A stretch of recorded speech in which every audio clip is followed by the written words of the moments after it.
Hi guys, welcome to a new video. So today we'll take a look on another game from the Scouring, and this time it might be a little bit confusing because we spawned in the 6-player scenario, of course free for all players here, but unfortunately this was the day when many players were leaving because of the lags, so most of them will actually leave and this will pretty soon become just a 1v1.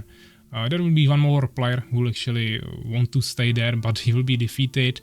Let's just take a look on it, so I'm not explaining it abstractly like this, but we can actually take a look on the game. So I spawned in the top right, not top right corner, in the top corner as the red human. There are two players next to me, yellow and white, but both of these guys will leave pretty soon, as you can see, basically immediately. Which gives me quite advantageous position, that's true, because there is no one on my side now, but once again, I don't know that when I'm playing. I don't have time to scout all the positions this early, especially when there are still so many neutral enemies, and I need to maximize my income for the build order to actually work, so obviously I don't really have time to check this. Another player left, which leaves me on one side of the map, the other two players right next to each other on the other side of the map. And obviously none of us really know what's the situation, but this is the situation we can see when watching the replay. If you find yourself in this situation, obviously it kinda makes sense to go for expansions. You can try to create some strong push and kill them when they start fighting against each other, but I would always just go for macro approach and start taking expansions as quickly as possible. I do that even if I don't know who is where, which I don't know here, but even if no one leaves, so therefore sure, there will be some enemies next to you, I still go for expansion, but especially when people start leaving, I think it's really important to go for expansion. Maybe send at least one unit to scout the bases, so you know kinda who is next to you, if there is still some player, or if those bases are empty, then you don't even need to conquer the expansion, but you still want to have your bases fairly close to each other. Also, it's really useful to get the experience and extra resources from killing the neutral enemies there, so that's really good. I'm even harassing here with 1 or 2 archers. Usually I wait for 3. Here I decided to go for a little bit more offensive approach, which actually is totally fine if you can micromanage them well and don't lose any units. The orange player is already scouting here, the purple player. I don't know if you already saw him, he retreated really quickly, but maybe he already saw the town hall. The vision of units in this game is actually quite decent. He was struggling a little bit with food, but seems to be okay now. He's going for more and more archers. The purple player is going for smithy actually, so some early cannons, together maybe with some swordsmen, we will see. I'm still finishing this expansion, using some new archers, more peasants, pretty simple. Unfortunately, I don't understand them, so I can't tell you what they are talking about, but I guess they both understood each other, so that's the most important thing there. The orange player immediately started harassing the purple player here. As you can see, he can't even gather any gold, because he doesn't have anything to protect himself against the archers. Swordsmen are not really able to catch them, so he definitely needs to either get some of his own archers, but he doesn't have sawmill, so that's a little bit of a problem. So the only answer he can actually make now is the cannon in the smithy, since he already built that. He has the resources for it, so I think that will be probably the best option for him now. There are still the 3 archers, some more at home actually, taking this expansion. Probably lurked him out with 1 archer, then with 2 more on the barracks started shooting him. In the meantime, I'm just killing some wolves here, going for expansion. Really simple, just trying to maximize the income there, create some strong economy. Obviously, if he started attacking me, if we are right next to each other, I would be okay against the archer harassment because I have my own archers. It was just the problem of the purple player. It's really funny because sometimes you see how strong or even broken the early swordsmen are, but once there is some archer harassment right from the beginning, it's a little bit of a problem because you just can't really catch the archers, and it will be always superior to have the ranged units. But if you can accumulate a decent amount of swordsmen extremely quickly and push someone before they can react, then it becomes really broken in the early game. Because once you are in their base, you don't really care if some archers are kiting, you can just keep killing peasants, leveling up. If you have potions, the archers won't even kill you, and eventually you will just destroy the base. You don't even have to really chase the archers if you don't want to. Yeah, the purple player definitely got harassed pretty heavily here. Now we can finally at least start gathering some resources again because the orange player decided to retreat during the night, which was quite smart. I already have my base, so I'm definitely getting some extra resources here. But the orange player will also get his base pretty soon. And even though I have definitely advantageous position here, this is also not too bad because obviously the orange player will win this fight, so he will kill the purple player pretty soon. But even though the purple player is slowing him down a little bit, he can at least get some extra resources by killing him and also some more experience. So overall, this is not that big of a problem. Obviously my position is probably still a little bit more favorable, but this is definitely not like a huge disadvantage, especially when the purple player is not too dangerous. He's not making any offensive pushes, he's just standing there. The orange player can really freely farm him. He didn't lose any units here, he can just get his units leveled up pretty quickly, gather some more resources, and he will eventually make his expansion as well. To be honest, he could have made this expansion already. I usually make it before the first night even starts, and if I can do that and then immediately run into the base of the other player to harass him, that will also work pretty fine. Or if he wanted to harass him first, that's also okay. Now he's struggling against neutral enemies a little bit, but this doesn't give you any resources, so I don't think it's really too valuable. So the player can actually level up his swordsman here a little bit, so I will be quite careful with that. But yes, level 2, maybe the enemies will retreat or he will retreat. No, okay, so he will kinda lose his units here. And since the night is ending, I think the orange player will probably go finish him now. Also now he finally established the expansion. He's building smithy. I'm also building smithy, 2 barracks. We are in a pretty similar situation. Guess I should have more resources, maybe even more food. Yeah, I definitely think I have more farms. Even though I have, for example, only 1 peasant here to maximize it, but overall we are in a pretty similar situation. Farmed the extra gold that I got from the expansion, he farmed it here on the player, so I really think this is pretty balanced. But yeah, obviously we are right on the opposite side of the map. So now when the purple player left, we both have lots of space to expand. We still have no idea where the other player is, what he has or whatever. So now basically after 7 minutes it's becoming a pure 1v1 when we are in basically identical situation. So I think this is pretty much okay. I'm still trying to kill the wolves here. I finally also made some swordsman, which might become really handy pretty soon, but we mainly have some archers here with really nice levels, even level 3 archers there, and definitely some level 2. I also finished my 4th upgrade, so we can go for knights if needed. He's also going for 4th now, even though I'm not even sure if he will make any knights. Probably yes, but not yet. He can't make them before finishing the 4th and making stables, obviously. As I said, we both have smithy. There's 2 swordsmen, so potentially he could go for a shields upgrade. Maybe I already got that, not sure. But I'm mainly making more and more farms, trying to gather some food again, fix the food problem, and finally get more and more gold. Now I'm sending each of my armies into one of these bases. I know that this is protected potentially, unless there is the player that is still in the game. So I send my archers here, because those are much stronger. I can kite with them if I meet some danger. For example, these neutral enemies. And swordsmen, which can be kited by enemies. So they are not that strong. I sent on this side, they scouted this. But to be honest, at this point I didn't really care too much. I just rushed in and cleared these archers. I at least micromanaged this one swordsman out on 5 HP, so he doesn't die immediately. So I don't think we'll even really lose any units here. But yeah, the main point was just to clear this really quickly, so we can get some new expansions. I also scouted this, so right now I already know about the 4 closest bases to my base, to my starting position. The next one is obviously middle that I should check, but I also want to check these.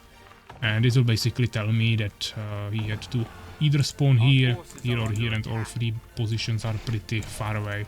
Here I can even clear some wolves for some extra kills.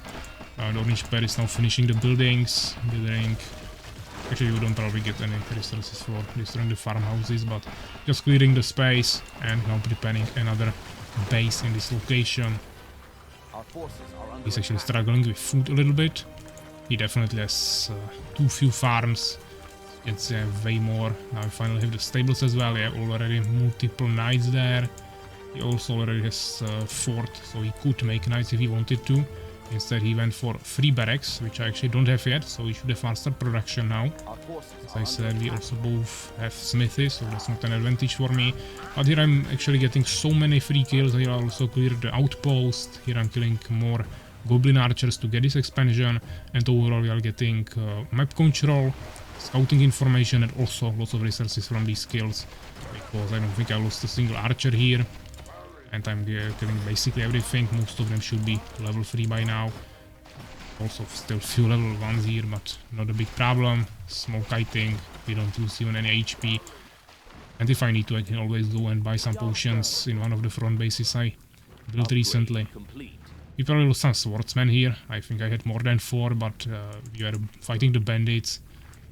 Actually I sent the swordsman here, so maybe we didn't even lose any swordsman there. I could also kill the troll, but that is a bit more dangerous. I definitely want to get some potions. This expansion is now finished, so now we are playing with 4 bases against 3. But he's definitely still keeping up pretty well. Most players would play just turtle on 2 bases. Which he is playing, kinda. He has 3 barracks with lots of archers. And also some swordsmen here, but at the same time he's still getting the base there, now going for stables. So he's definitely not a bad player. Here once again some small micromanagement to save the archers, really quickly kill the wolves, and get some extra resources and experience once again. Also going for a church here. In this expansion I have lots of space, so we can just build it here. If he attacks this, I don't really care. Once you get the heal upgrade, you don't need the church anymore, so that's kinda fine. Here I'm going for barracks for some protection, because my army is now on the left side of the map, so the right side will be needed to be protected by some archers on the tower of the barracks, so it's definitely good. We are also getting peasants in all bases at all time, so still not at the peasant cap yet. And we are mainly keeping our resources on 0 most of the time, so using it effectively. If we take a look on him, he's doing basically the same. He has 700 food, I have 1000, so we are definitely way ahead. We both have similar amount of wood. Now I have a little bit more gold, but as you can see I spend it really quickly now because probably saving up for something, maybe some farms, not sure. Probably wanted to produce more units. I'm grouping up here, immediately getting the heal ability, and here I want to get some potions, but first I would need to get some gold for that. So mainly we want to first finish some more farms. We also have lots of space here. And I could have lots of units now, so we definitely want to make some farms. Then we want to get some archers for these barracks. And now we are making one more barracks here, so we can protect this base as well, just with archers on the tower, and we don't need to stand there with our army the whole game. Right now his biggest mistake is definitely that he doesn't have any scouts around the map. I checked basically everything, I think this as well. Actually there are still neutral enemies, but I think I saw them and then I retreated, and I also sent my swordsman here to check the enemy, so now I know where the enemy is. I know he doesn't have any expansions here, or at least he didn't have them there like 2 minutes ago. And I myself have 4 bases, which is definitely decent. He probably thought that when he made a 3rd base it's already enough, and he probably has more than me. Which was a mistake, obviously. He's also not producing any peasants. Now going for a castle upgrade. And overall, he just doesn't have any information about the map, which is a huge problem. That is what allows me to gain map control, kill more neutral enemies to get more resources and experience, and also just overall get more bases, more income, and also better infrastructure to quickly reproduce my army if I somehow lose it. I also bought some potions just for knights. I didn't have too much gold, but I wanted to have at least something ready. I actually decided to go for an attack right at the start of the night. Maybe not the best move, also I was still probably building somewhere or something, because I was using heals that effectively. I didn't even turn shields on. Actually I think I forgot to upgrade the shields here. I built the smithy early. I wanted to make the upgrade, but I didn't have the resources for it, and then I forgot to do it later. So I didn't have the shields yet, but he also didn't have shields, I think. Or also I didn't have too many archers, so it didn't really matter. But overall, I was basically able to clear this tower with my archers. I was able to clear the units on the ground with my ground units, but since he had 2 more barracks here, I didn't know what is behind it. Now he also brought some more swordsmen from here. It was looking pretty bad. I didn't have too many potions, as I said, only on the knights. And also neutral enemies were coming from all sides on my archers. Yeah, I actually decided to turn around and just retreat at this point to regroup my army. We farmed some resources. Once again, we have better map control, so we are farming skeletons or more on more places, which is always really good. Also, I'm here where I can kill his skeletons that he would usually get resources from. So this is it just makes sense to retreat at this point. I'm finally getting the shield upgrade that I forgot to get before, so that will also be ready pretty soon.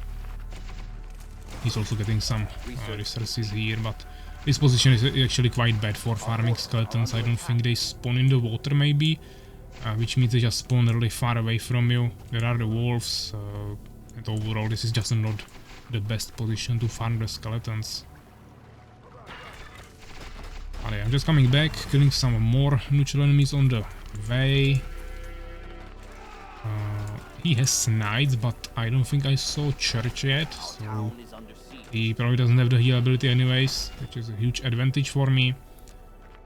Obviously it's still knights, so I don't really want to get new expansions now. Also I don't have much wood, so I'm just making some more farms. That is where I'm pumping the wood now, but I will need to get some more food first. Get some potions for the gold, get some extra wood, and then we can make some expansions, mainly after the day starts. That's always safer. I just pushed him pretty heavily.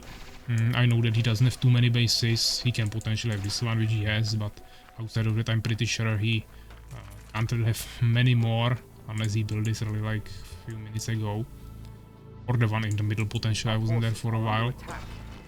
But he doesn't have that, so I was pretty sure that he's not in a position to recover this from this really quickly to prepare for another attack and at the same time expand during the night. And also, of course, bring some guards there with the peasants. He saw that I'm capable of attacking during the night, so he can't be safe even now. And you just have to play really defensively, so I'm totally okay with not expanding as well. I'm still convinced that I have more income, and I'm just making a really strong infrastructure in the back. Securing lots of food. We have lots of resources, enough production buildings, even 2 barracks now here, so we are definitely prepared for anything. I saw these skeletons coming, so I just brought these units from here to repel that. Here I have some more units that are protecting here. Also free space in the back now for farms, and also this area for some more barracks. Here we just finished some last skeletons. And the day is basically now fully starting. He's going for church finally, so he also wants to get the heals. He has many knights now. There's his main army composition now. He doesn't have too many archers. He has some swordsmen, but probably just pump some extra gold into that instead of getting potions for the knights. And check actually. He has like 1000 food, only 300 wood, and not even 2000 gold. We have 3000 gold, almost 1000 wood, and 1400 wood, which is like 50% more than what he has. Now he's bringing 3 more peasants here, which is quite interesting. I don't think he scouted this yet, which means he also didn't clear it, and he knew that players left, so it was kinda probable that this won't be cleared, but fortunately for him I already was here with my archers, killing basically all the neutral enemies, except the troll in the middle and this tower, as quickly as possible. Maybe also didn't clear this actually. Some goblin archers, but this could have been really easily protected still by the goblins. Fortunately for him it wasn't, so he could have easily built an expansion there. But as you can see, I'm already placing 2 more bases on the map while still having more bases than him.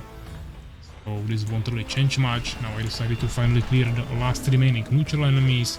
We killed the troll, we farmed the goblins here, obviously without any losses. Let's see if I will also go deal with the bandits, most likely yes, because they attacked me here, so they kinda alerted my main army. I think I will actually lose these 2 archers. I wasn't really paying attention to this. Yeah, this will be actually probably my point of interest once I scout it, because there is an enemy swordsman. The tower is under his control, so we definitely want to deal with that. I think he saw me because of this tower, so he's bringing his knights to that base immediately. He also has a swordsman here immediately buying potions on all of them, but I already have my shields now prepared. I have lots of archers there, and here I have all of my knights. So overall seems pretty okay. I also have a few knights here. He did a pretty good rush with his knights into my archers, but I have so many melee units there that I will deal with him pretty quickly. Even though he managed to kill most of my archers there in the middle especially, I still have more archers than he has, probably. I have potions there and good levels, but at the same time I have so many melee units that he has basically no chance. As you can see, my bases also started working now, so we have even more income. We have enough food for this, constantly producing units. I think I had a rally point here in the back for a second, then I saw it more in the front, and I will bring these units there in a second. The more swordsmen coming there with shields, but then I remove them now to make them quicker, so we can quickly climb on the barracks. Unfortunately, I didn't have my archers here, they were still fighting with these archers because he had lots of potions there and they were all level 3, so it took a while to actually kill them. So here in the back it wasn't looking the best, but we have so many units here still prepared. Units are coming, that we are just beating this with messes. It doesn't really matter how strong he will actually survive from the barracks there. Or even though if he's producing still, yeah, seems like one more knight coming from here. One knight from these barracks. So it's just spamming knights in all his barracks, trying to fight back like this. I'm not sure if he has some resources. He also got lots of gold from the kills, so at least he can buy some potions for the knights he makes, or he can produce some more swordsmen. Obviously, it doesn't really matter anymore. If I will maybe capture some more bases, but probably not. I still don't have too much wood, so I don't really want to waste on that. But I could easily buy potions for my whole army. Here I just decided to call it GG for him. He kinda agreed, but there is still 2 more minutes, so I don't think he will actually leave. Probably was believing that I wouldn't find his expansions. That definitely isn't the case. I already know about all the other bases that he's not there, so the only option that he can be is here, potentially now. This location where he built the base a little bit later. Now we finally also found this tower, so even though we have a level 2 swordsman there, I decided to bring 2 of my swordsmen there. One will actually die, but we will easily kill him with the other one. And we can capture the tower here. Plus you can see we get more experience for killing higher level units, which is always nice. Get 30 in baseline and plus 15 for extra level. At least that is how it's for swordsmen. We'll probably get maybe more resources for the other units. When I heal my knights, we won't really see how many resources you get for them. But I can imagine killing a level 3 knight is probably quite profitable. Here I found him already with my archer, so we'll deal with him pretty quickly. Destroy it also really rapidly. Just bringing some units to the other bases, so we are really sure that there is nothing here. He even had here they are actually still the neutral enemies. I haven't cleared this. It's also still this tower, so 2 more neutral camps that remained there. Outside of that we probably cleared everything, unless there are still some wolves maybe left here, not sure. But yeah, eventually surrendered, and this is the end of this pretty quick game. Mostly 1v1, even though we started as a free-for-all in the lobby. Alright, let's finish the replay, check the results. As you can see, we mined basically double the amount of gold, double the amount of wood.